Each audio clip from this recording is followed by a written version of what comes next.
Hi everyone, thank you for joining me, Muse Medicina. On Friday, I will be doing a decolonizing series as I've done before. Sorry it's late, lots of things happened tonight, but I'm glad to be here now. Shout out to Prima Gabriela for getting me this all natural mica makeup. I don't know if y'all knew, but mica is a rock. I'll get some of it for you. Mica is a rock and it comes in different colors apparently, and if you machucar, if you like powder it, put it into powder, it's like pretty colors. See, I'm really into it right now. Okay, how decolonizing or how autonomy is an act of decolonizing. So I know I talk a lot about this, and I think it's really important to always come back. Basically, upon colonization by the American machine, people lost our autonomy. So if you're a descendant of the indigenous people of Turtle Island, as I am, you basically have no choice but to comply or die, right? If you are a descendant of the formerly enslaved, once again, you had no choice but to comply or die. And that doesn't even include the different kinds of tortures, etc., that were inflicted upon what we now call people of color in the United States of America. It's a really, really dark history. So now we have, sorry, my baby boy's crawling. Are you standing, boy? Hi, corazón. He's standing. He's crawling. He's almost one. Oh my God. So now we have suburbs, and it has been said, what my mother has taught me as the historian that she is suburbs and really any living situation, cities are modern day reservations. The reservation system of Native Americans itself is what Hitler modeled his concentration camps after. So basically, people have been placed in conglomerate situations of living that help to reinforce the powers that be. And that is true all over the world. So, or rather all over the United States of America. I'm not really familiar with the world, but I'm going to know. But I'm familiar with the USA. And the USA is a place where people, whether we understand it or not, have been stripped of our autonomy. What autonomy means is our own ability to see, to create our own lives, okay? So we don't even realize this. If you've read any Karl Marx, as in Marxism, what he talks about is the alienation from the work of our hands. So that means we work for somebody else to create what they want for them and their profit, and we do not see a joy from it.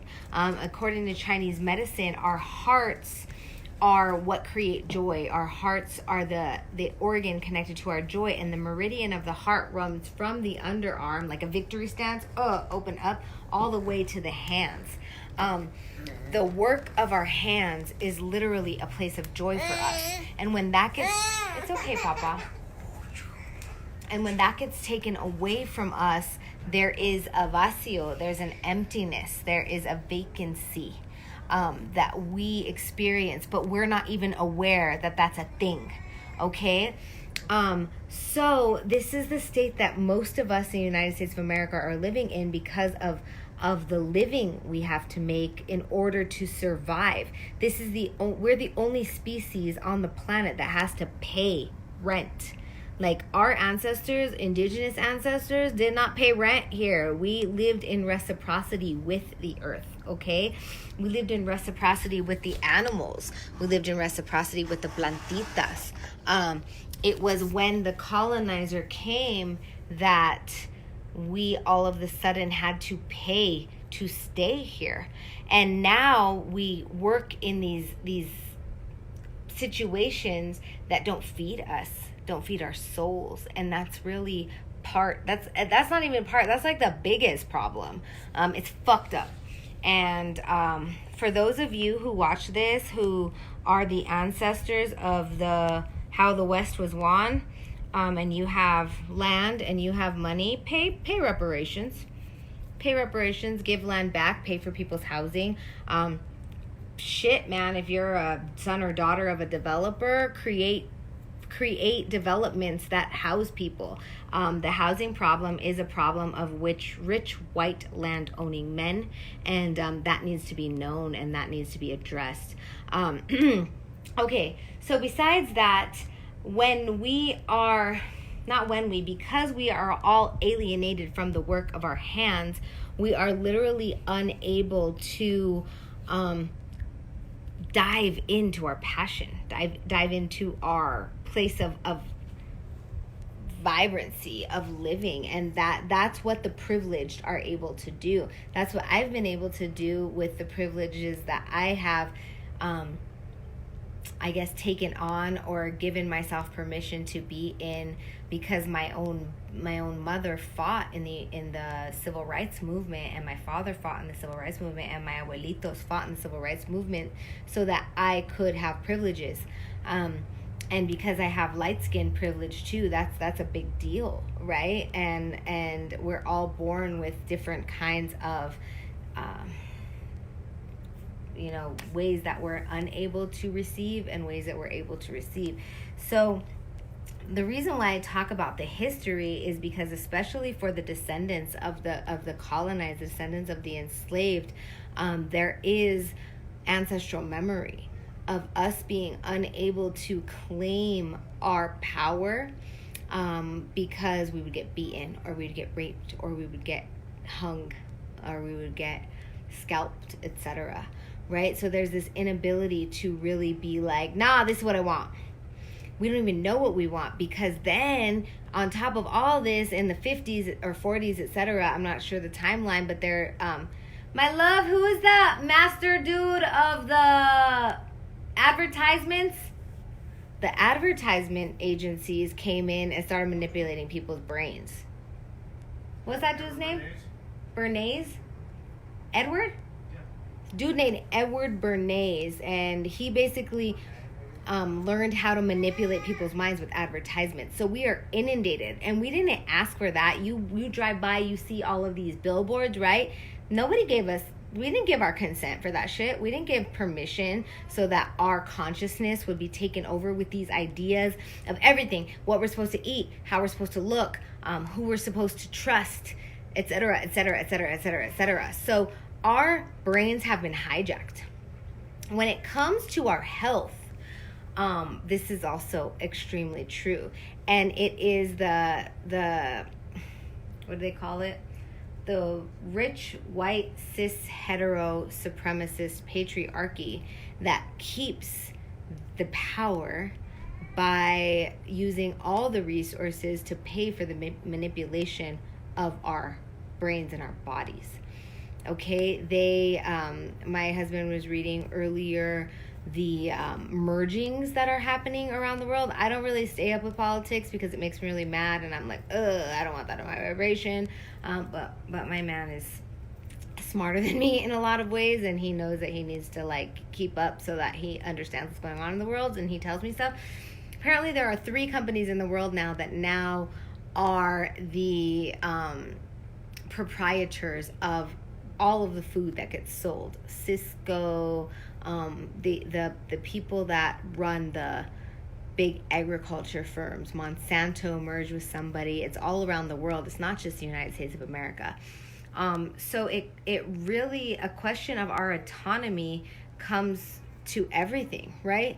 So it feels really daunting as who I am, a little Chicana healthcare practitioner trying to spread the good word about how we can take care of ourselves.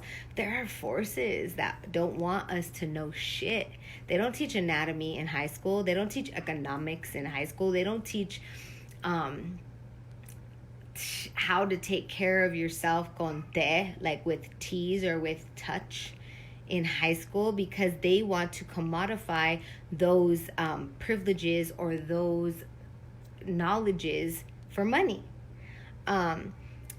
If you go to the MD, they're not going to touch you. They don't touch you. They don't I can't tell you the importance of touch medicine, but I could show you. And those of you who have been on my treatment table understand. And those of you who follow the medicine ways, or who come from Mexico and whose grandmas were sobadoras, know. But a lot of our ancestors in Turtle Island and the people whose ancestors were from Africa, that shit was ripped from us violently.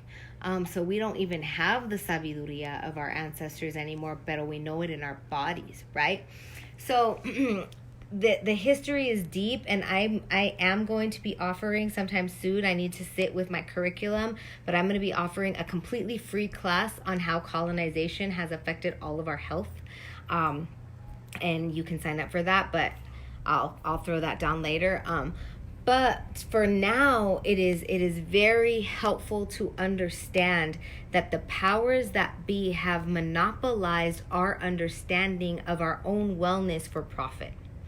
Okay, so this has to do with knowing what to eat for helping, knowing how the weather affects you, knowing how people affect you, knowing how your mind affects you, knowing how powerful you are in being able to choose.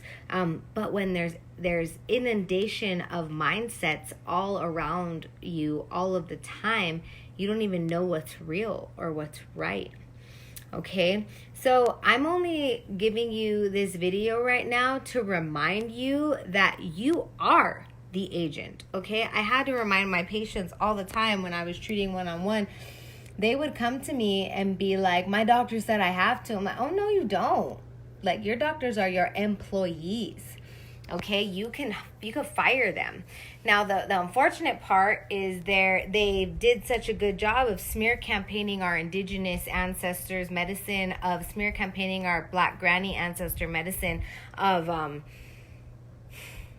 literally scaring to death or killing our medicine people, that we think the only place we can get help is the medical industrial complex. We have a pain and we run to the emergency room. And I'm not here to bash that, because of the way our lifestyles and because of the way the machine has built a lifestyle that creates illness, aka food that feeds cancer and creates blockages in our arteries, etc.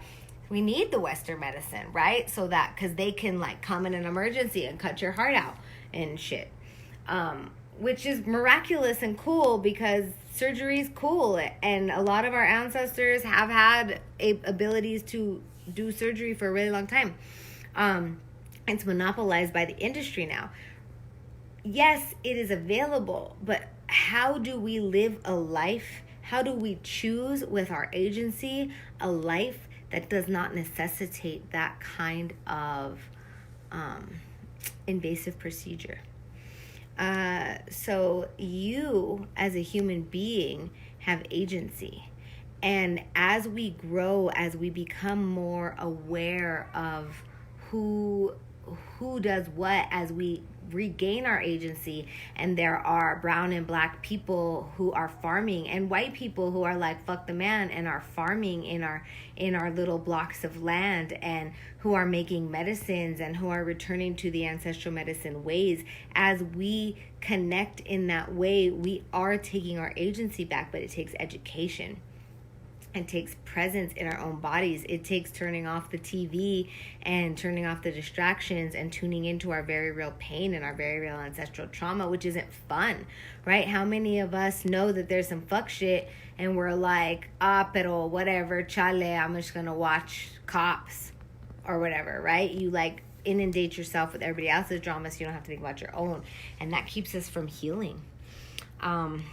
So if you're watching this, I commend you, because you are on the brink of choosing your healing, and it's not easy.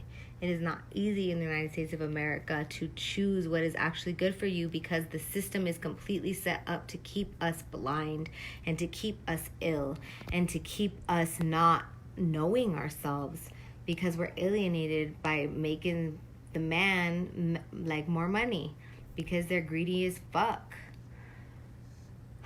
So, my whole soapbox is about knowing what the fuck you are capable of choosing.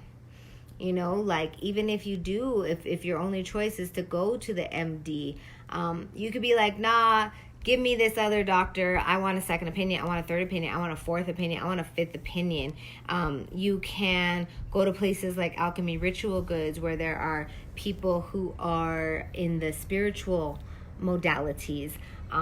You can Google shit. You can Google all kinds of shit. You have to take time, and you have to look, and you have to research, but you do not have to lay your body, your life, your agency down to anybody ever.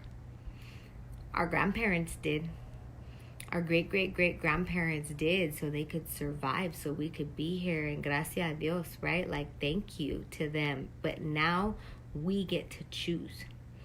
And it's not easy. So that's my little message for the night of decolonizing our wellness, is really about recognizing the colonialism that has taken our agency away, and poco a poco, bit by bit, step by step, doing something to reclaim that. So good luck on your journey, and thank you for being here. Thank you for being resilient. Thank you for surviving. Thank you for being here and watching this, and thank you for wanting to heal. It's really powerful. Okay, many blessings. Ciao.